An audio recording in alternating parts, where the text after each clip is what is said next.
નમસ્કાર વિદ્યાર્થી મિત્રો.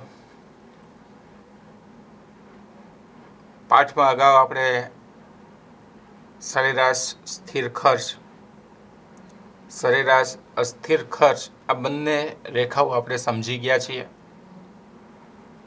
હવે જે આપણે અત્યારે જે ચર્ચા કરવા જઈ રહ્યા છીએ, જે સરેરાશ ખર્ચના સંદર્ભે આપણે ચર્ચા કરવાની થાય છે.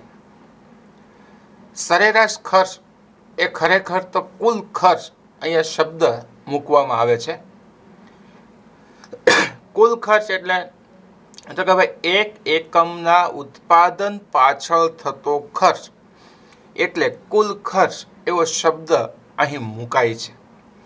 તો કુલ ખર્ચ છે એ એક એકમ દીઠ ખર્ચ છે. તો એક એકમના ઉત્પાદન પાછળ જે ખર્ચ થાય છે એને અગાઉ આપણે જોઈ ગયા હતા સ્થિર ખર્ચ અને અસ્થિર ખર્ચના સંદર્ભે. તો જે રીતે સ્થિર ખર્ચ હતો, અસ્થિર ખર્ચ હતો, એના આધારે આપણે કુલ ખર્ચ ગણેલો હતો. એ જ પ્રમાણે અહીં આપણને સરેરાશ સ્થિર ખર્ચ, સરેરાશ અસ્થિર ખર્ચ, એના આધારે સરેરાશ ખર્ચ એટલે કે કુલ ખર્ચ આપણને જોવા મળે છે. જેમાં આપણે એવું જોઈ ગયા હતા અગાઉ કે ભાઈ સ્થિર ખર્ચ 50,000 છે, અસ્થિર ખર્ચ 50,000 છે. તો 50,000 વત્તા 50,000 બરાબર 1,00,000 રૂપિયા કુલ ખર્ચ હતો. અને 1,000 એકમ આપણે બનાવેલા, તો 1,00,000ના છેદમાં 1000 કર્યા એટલે એક એકમની કિંમત કેટલી આવી હતી? 100 રૂપિયા. તો એ કુલ ખર્ચ હતો. એ જ પ્રમાણે અહીં સરેરાશ ખર્ચ પ્રાપ્ત કરવામાં આવે છે.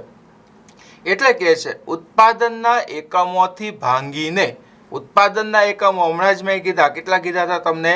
1,000. તો 1,000 વડે ભાંગતા જે ખર્ચ આવે છે એને કુલ ખર્ચ તરીકે ઓળખાવી શકાય. એટલે અહીંયા આપણે ટૂંકો શબ્દ મૂકવો હોય તો એવો મૂકી શકીએ કે ભાઈ કુલ ખર્ચ જે છે એની અંદર કુલ સ્થિર ખર્ચ અને કુલ અસ્થિર ખર્ચનો સરવાળો કરવામાં આવે છે. એટલે એની વ્યાખ્યા પ્રમાણે જ્યારે આપણે જોઈએ છીએ તો કુલ સ્થિર ખર્ચ વત્તા કુલ અસ્થિર ખર્ચ ઉત્પાદનના એકમો જે છે એની વડે ભાંગવાથી જે આંક પ્રાપ્ત થાય છે એને સરેરાશ ખર્ચ તરીકે ઓળખવામાં આવે છે. તો આ શબ્દને ધ્યાનમાં લઈ અને આપણે સમજીએ કે સરેરાશ ખર્ચ બરાબર કુલ ખર્ચના છેદમાં કુલ ઉત્પાદનના એકમો. જો આ શબ્દ ન સમજવો હોય તો બીજું સમીકરણ પણ આપે છે, સરેરાશ ખર્ચ બરાબર સ્થિર ખર્ચ વત્તા અસ્થિર ખર્ચના છેદમાં કુલ ઉત્પાદનના એકમો. તો અહીંયા વ્યાખ્યા આધારિત બંને સમીકરણ એક જ સરખા છે. કારણ કે અગાઉ આપણે હમણાં જોયું કુલ ખર્ચમાં કોનો સમાવેશ થાય છે? તો કે ભાઈ કુલ ખર્ચની અંદર સ્થિર ખર્ચ વત્તા અસ્થિર ખર્ચ આ બંનેનો સમાવેશ થતો જોવા મળે છે. અને છેદમાં ઉત્પાદનના એકમો તો યથાવત જ છે. એટલે તમે સ્થિર ખર્ચ વત્તા અસ્થિર ખર્ચ લખો તો ચાલે અને એની જગ્યાએ કુલ ખર્ચ તમે લખો તો પણ ચાલે. એના આધારે સંજ્ઞા આપી છે, બરાબર છે, એવરેજ કોસ્ટ બરાબર ટોટલ કોસ્ટના છેદમાં ટોટલ પી એટલે કે ઉત્પાદન એવો શબ્દ, બરાબર, પેદાશના શબ્દના સંદર્ભે દર્શાવેલો છે. તો અહીં એની સંજ્ઞા આધારિત પણ આપણને માહિતી પ્રાપ્ત થઈ શકે. ઉદાહરણ આપ્યું છે અને ઉદાહરણમાં એક પેઢીની વાત થાય છે કે ભાઈ પેઢી છે એ ઉત્પાદનના કેવા પ્રકારના વલણો દાખવે છે.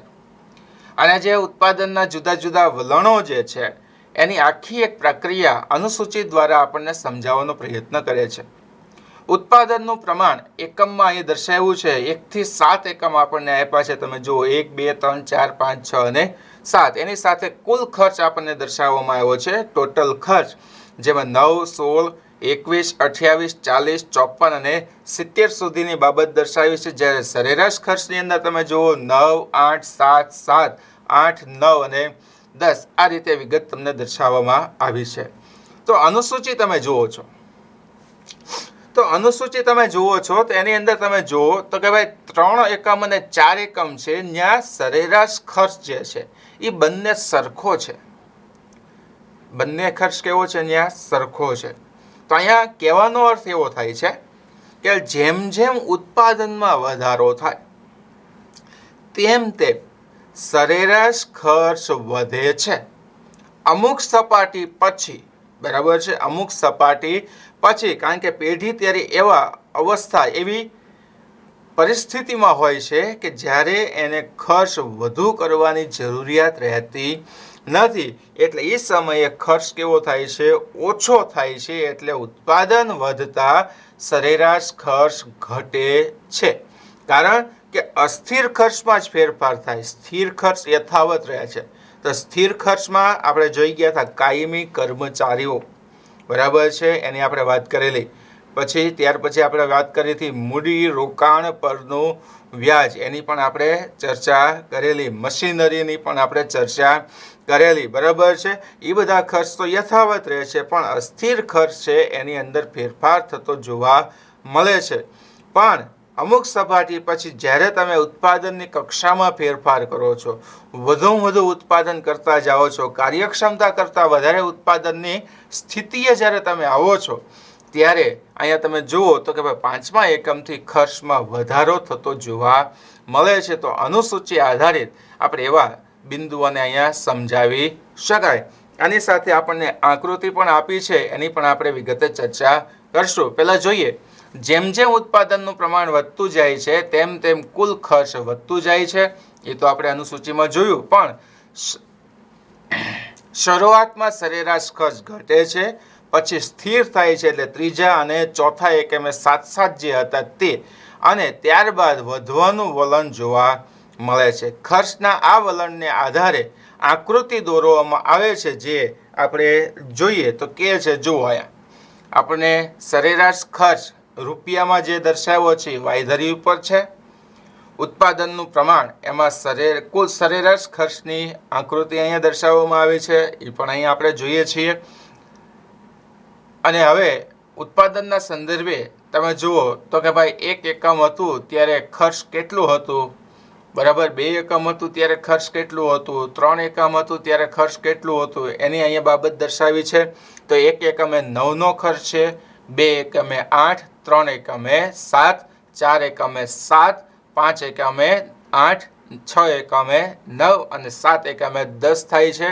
એટલે તમે જુઓ, અને બધા જ બિંદુઓને આપણે જોઈએ A, B, C, D, E, F, G બિંદુ વડે દર્શાવી છે, જેને સરેરાશ ખર્ચની રેખા. હવે સરેરાશ ખર્ચની રેખામાં તો તમે A, B અને C આ 3 બિંદુ જુઓ. A, B અને C આ 3 બિંદુ તમે જુઓ તો ત્યાં શું જોવા મળે છે? ઋણ ઢાળ. પછી C અને D તો કે ભાઈ સમતલ સ્થિર, અને D, E, F અને G સુધી તમે જુઓ તો ત્યાં તમને શું જોવા મળે છે? ધન ઢાળ, જે પુરવઠા રેખાનો આપણને જોવા મળે છે. તો આકૃતિના આધારે એ વસ્તુ આપણે અહીંયા દર્શાવી શકાય. આકૃતિમાં OX ધરી પર ઉત્પાદન અને OY ધરી પર ખર્ચ દર્શાવવામાં આવેલ છે. શરૂઆતમાં ઉત્પાદન વધતા સરેરાશ ખર્ચ ઘટે છે. અમુક ઉત્પાદન પછી સરેરાશ સ્થિર ખર્ચના ઘટાડાની સરખામણીમાં સરેરાશ ખર્ચનો વધારો થઈ જાય છે. હવે અહીંયા શબ્દ એવો કીધો, જો ફરી વખત એને શબ્દ જુઓ, અમુક ઉત્પાદન પછી સરેરાશ સ્થિર ખર્ચના ઘટાડાની સરખામણીએ સરેરાશ અસ્થિર ખર્ચનો વધારો વધી જાય છે. શું કામ? તો કે ભાઈ કાચો માલ છે, વીજળી છે, પાણી છે, વાહન વ્યવહાર છે, પછી રોજમદારો એટલે કે રોજબરોજના જે મજૂરો છે તે, આ બધાનો ખર્ચ વધતો જાય છે. એટલે સરેરાશ અસ્થિર ખર્ચ કેવો થાય છે? વધે છે. ત્યારે કુલ ખર્ચ કેવો થાય? વધે. કારણ કે અસ્થિર ખર્ચ વધે છે એટલે કુલ ખર્ચમાં વધારો જોવા મળે છે. તેથી સરેરાશ ખર્ચની રેખાને કયો આકાર આવે છે? યુ આકારની હોય એવો શબ્દ દર્શાવેલો છે, બરાબર છે. યુ આકાર આપણને જોવા મળે છે. ટૂંકમાં શરૂઆતમાં સરેરાશ ખર્ચ ઘટે છે, કોઈ એક ઉત્પાદનને લઘુત્તમ બને છે. લઘુત્તમ એટલે ઓછામાં ઓછો, બરાબર છે. એટલે ક્યાં ઓછામાં ઓછો બને છે? તો આપણે આકૃતિમાં જોઈએ તો C અને D બિંદુ તમારે જોવાનું. કયું બિંદુ જોવાનું? C અને D બિંદુ. C બિંદુ એ લઘુત્તમ બની જાય છે, ઓછામાં ઓછો. અને 7મા બિંદુ આપણે D સુધી એમનેમ જોવા મળે છે. એટલે C થી D આ સ્થિર છે, તો ત્યાં ખર્ચ લઘુત્તમ ઓછામાં ઓછો જોવા મળે છે. અને ત્યાર પછી વધારો થાય છે. કયા બિંદુ પછી? D બિંદુ પછી જે વધારો થાય છે, એટલે આકાર કેવો થાય છે? યુ આકારનો આપણને જોવા મળે છે, બીજો મુદ્દો છે સીમાંત ખર્ચ. સીમાંત એટલે અગાઉ આપણે જોઈ ગયા હતા વધારાનું એક. સીમાંત એટલે શું થાય? વધારાનું એક. આ શબ્દ ભૂલવાનો નથી, આ શબ્દ તમારે ધ્યાનમાં લેવાનો છે. બરાબર છે? તો આપણે શબ્દને અર્થ પ્રમાણે જોઈએ. આપણે જાણીએ છીએ કે ઉત્પાદન વધારવામાં, જો આ શબ્દ મૂક્યો ઉત્પાદન વધારવામાં આવતા ખર્ચમાં પણ વધારો થાય. સ્વાભાવિક છે, ચોખ્ખી વાત આપણે કીધી છે. 1 એકમનું ઉત્પાદન કરો તો 2 રૂપિયા થાય, 2 એકમનું ઉત્પાદન કરો તો 4 રૂપિયા થાય, 3 એકમનું ઉત્પાદન કરો તો 6 રૂપિયા થાય. એટલે તમારો ખર્ચ કેવો થાય છે? વધતો જતો તમને જોવા મળે છે. બરાબર છે? કુલ ઉત્પાદનમાં 1 એકમનો વધારો અથવા ઘટાડો થવાથી કુલ ઉત્પાદન ખર્ચમાં જે ફેરફાર થાય તેને સીમાંત ખર્ચ કહે છે. હવે અહીંયા શબ્દ જો ફરી વખત પાછો વાંચું છું. કુલ ઉત્પાદનમાં, કુલ ઉત્પાદન એટલે 100 એકમનું ઉત્પાદન કર્યું તમે, એ તમારું કુલ ઉત્પાદન થયું. પછી એક વધારાનો એટલે 101. આ યાદ રાખવાનું છે. કુલ ઉત્પાદન આપણે કેટલા લીધા? અહીંયા 100 લીધા છે. બરાબર છે? પછી શબ્દ મૂક્યો છે વધારાનો 1, એટલે આપણે એમ લખીએ 100 વત્તા 1 એટલે 101 એકમ થયું. બરાબર છે? આ 1 એકમનો વધારો થવાથી કુલ ખર્ચમાં જે ફેરફાર થાય, જો ઉત્પાદન વધારો તો ખર્ચ વધે, અને 100 માઇનસ 1 કરો 99 આવે તો ખર્ચ ઘટે. એને શું કહેવાય છે? સીમાંત ખર્ચ તરીકે ઓળખવામાં આવે છે. ટૂંકમાં વધારાનું 1 એકમ ઉત્પાદન કરવાથી કુલ ખર્ચમાં થતો ફેરફાર એ સીમાંત ખર્ચ બરાબર આપણને જોવા મળે છે. ઉદાહરણ આપ્યું છે. આપણને જે ઉદાહરણ આપ્યું છે એ સંજ્ઞા સ્વરૂપે અહીંયા વ્યવસ્થિત રીતે આપણે ફરી વખત સમજવાનું થાય છે, એટલે તમને ખ્યાલ આવશે. આપણે n એકમોના ઉત્પાદન ખર્ચ અને n-1 એકમોના ઉત્પાદન ખર્ચના તફાવત દ્વારા સીમાંત ખર્ચ મેળવવા સંજ્ઞાની રીતે નીચે મુજબ આપણને સમીકરણ આપ્યું છે. જોઈએ. n એટલે શું? n એટલે કુલ એકમો. મેં હમણાં જ તમને વાત કરી 100 વત્તા 1 અથવા 100 માઇનસ 1 એટલે ઓલામાં 101 થાય, આમાં કેટલા થાય?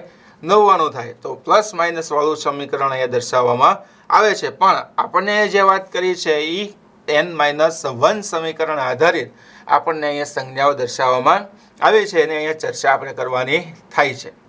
MCN બરાબર છે? સીમાંત ખર્ચની વાત થાય છે. બરાબર છે? n એકમો લીધા છે. TC n માઇનસ TC કૌંસમાં n-1. n એટલે એકમની સંખ્યા, n એકમનો સીમાંત ખર્ચ અહીંયા દર્શાવવામાં આવેલો છે. n-1 એકમનો કુલ ખર્ચ અહીંયા ધ્યાનમાં લીધો છે. TC એટલે ટોટલ ખર્ચ થાય છે. હવે અહીંયા સમીકરણમાં 3 મૂકે છે. જો n બરાબર કેટલા મૂકે છે? 3.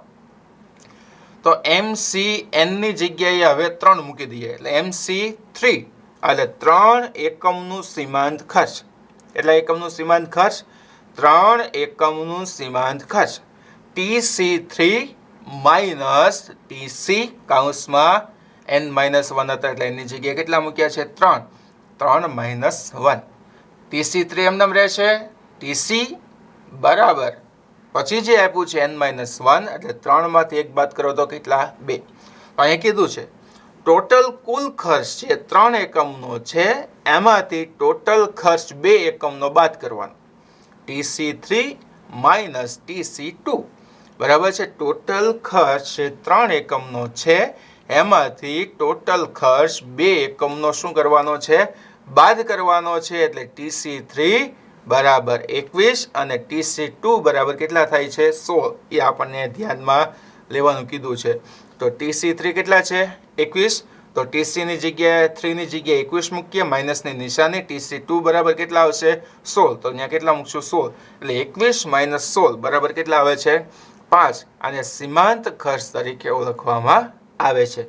તો એ સમીકરણ આધારિત આપણે નાનો એક ટૂંકા દાખલા સ્વરૂપે પણ આપણે સંજ્ઞાઓ જોઈ.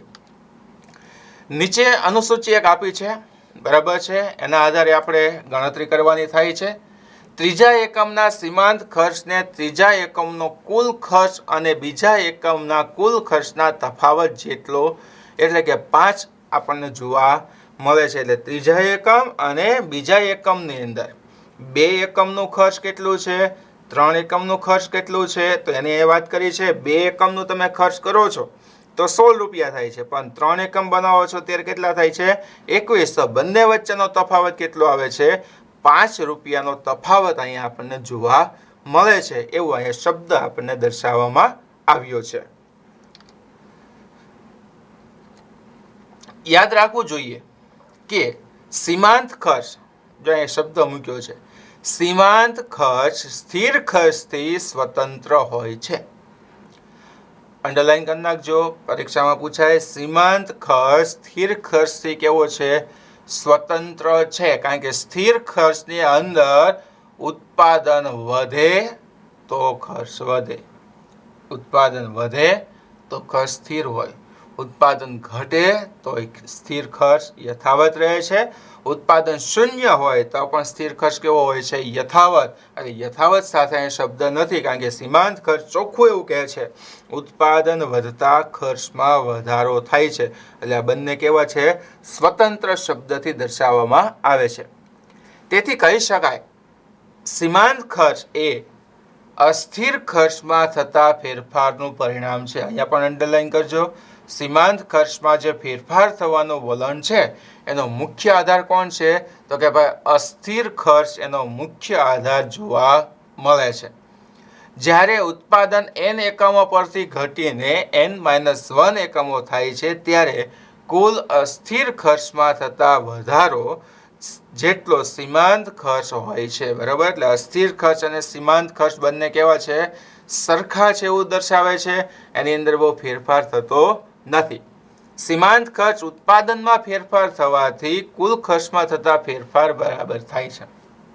સીમાંત ખર્ચની અંદર શું કીધું છે, તો કે ઉત્પાદનમાં ફેરફાર થાય તો જ આમાં ફેરફાર થાય. કારણ કે ઉત્પાદનમાં ફેરફાર થાય એટલે કુલ ખર્ચમાં ફેરફાર થવાનો છે. કઈ રીતે ખબર પડશે, તો કે એ રીતે આપણે જાણીએ તો કે ભાઈ 100 એકમનું ખર્ચ કદાચ 2000 છે, 100 એકમનું ખર્ચ કેટલું છે, 2000 છે, તો 101 એકમનું ખર્ચ કેટલું થાય, 2020. તો કુલ ખર્ચ 2000 ની જગ્યાએ કેટલો થઈ ગયો, 2020 થઈ ગયો. એટલે કુલ ખર્ચ વધ્યો, પણ સામે સીમાંત ઉત્પાદન પણ વધ્યું છે. 100 ની જગ્યાએ કેટલું થયું, 101. એવો શબ્દ પણ આપણે મૂકી શકાય. અનુસૂચિ આપી છે અહીંયા. ઉત્પાદનનું પ્રમાણ એકમમાં દર્શાવ્યું છે, કુલ ખર્ચ દર્શાવ્યો છે, સીમાંત ખર્ચ દર્શાવ્યો છે. કેટલા એકમો લીધા છે, 7 એકમો છે. કુલ ખર્ચ 9, 16, 21, 28, 40, 54 અને 70 છે. સીમાંત ખર્ચ 9, 7, 5, 7, 12, 14 ને 16. અહીંયા હવે તમને એક પ્રશ્ન જોવા મળે છે. 3 એકમ સુધી તમે જો સીમાંત ખર્ચ ઘટે છે, ચોથા એકમથી સીમાંત ખર્ચમાં વધારો થાય. તમે જો 7 પછી સીધું કેટલું આવે છે, 12, 14 અને 16. અસહ્ય વધારો કહેવાય છે. બરાબર છે, એટલે સીમાંત ખર્ચ ઉત્પાદન વધતા ન્યૂનતમ સપાટી સુધી આવે છે, ત્યાર પછી ઝડપથી સીમાંત ખર્ચ કેવો થાય છે, વધે છે. એવો શબ્દ અહીંયાના આધારે અનુસૂચિ આધારે દર્શાવી શકાય. અનુસૂચિમાં દર્શાવ્યા મુજબ ત્રીજા એકમ સુધી ઉત્પાદન વધતા સીમાંત ખર્ચ ઘટે છે, ત્રીજા એકમે સીમાંત ખર્ચ લઘુત્તમ બને છે, ત્યાર પછી સીમાંત ખર્ચમાં સતત વધારો થતો જાય છે. આ વલણ નીચે મુજબ દર્શાવી શકાય. એટલે આકૃતિ મુજબ આપણે જોઈએ તો જુઓ, સીમાંત ખર્ચ રૂપિયામાં y ધરી ઉપર છે, ઉત્પાદનનું પ્રમાણ x ધરી ઉપર દર્શાવ્યું છે. એકે કેટલા છે, તો કે ભાઈ 9, બેએ તો કે 7, ત્રણે તો કે કેટલા છે, 5, ચારે 7, બરાબર છે. પછી 5 તો કેટલા છે, 12, 6 કેટલા છે, 14 અને 7 કેટલા છે, 16, બરાબર છે. એટલે A, B, C, D, E, F અને G સુધી તમે જુઓ તો કે ભાઈ શરૂઆતમાં ઢાલ છીછરો આપ્યો છે, એટલે એની ગતિ કેવી છે, ઓછી, A, B, C સુધી. પછી C થી તમે જો આમ વળાંક લઈને ઉપર જાય, સીધી ઝડપથી ઉપર જાય છે. એનો અર્થ એવો છે કે ન્યૂનતમ સપાટી પછી સીમાંત ખર્ચ ઝડપથી વધે છે. આવો શબ્દ અહીંયા દર્શાવવામાં આવે છે. બરાબર છે, એટલે C બિંદુ પછી સીમાંત ખર્ચની અંદર ઝડપથી વૃદ્ધિ, વધારો થતો જોવા મળે છે. આકૃતિમાં દર્શાવ્યા મુજબ કુલ સરેરાશ ખર્ચની જેમ શરૂઆતમાં સીમાંત ખર્ચ ઘટે છે, પરંતુ અમુક સમય બાદ તેમાં વધારો થાય છે, કારણ કે ઉત્પાદન વધતા આરંભમાં કુલ અસ્થિર ખર્ચ ઘટતા દરે વધે છે અને અમુક બિંદુ પછી વધતા દરે વધે છે. એટલે સી બિંદુ સુધી વધે તો છે જ, પણ ઘટતા દરે વધે છે એવું કહી શકાય. બરાબર છે. પણ ત્યાર પછી ઝડપથી ખર્ચ કેવો થાય છે? વધતો જતો જોવા મળે છે.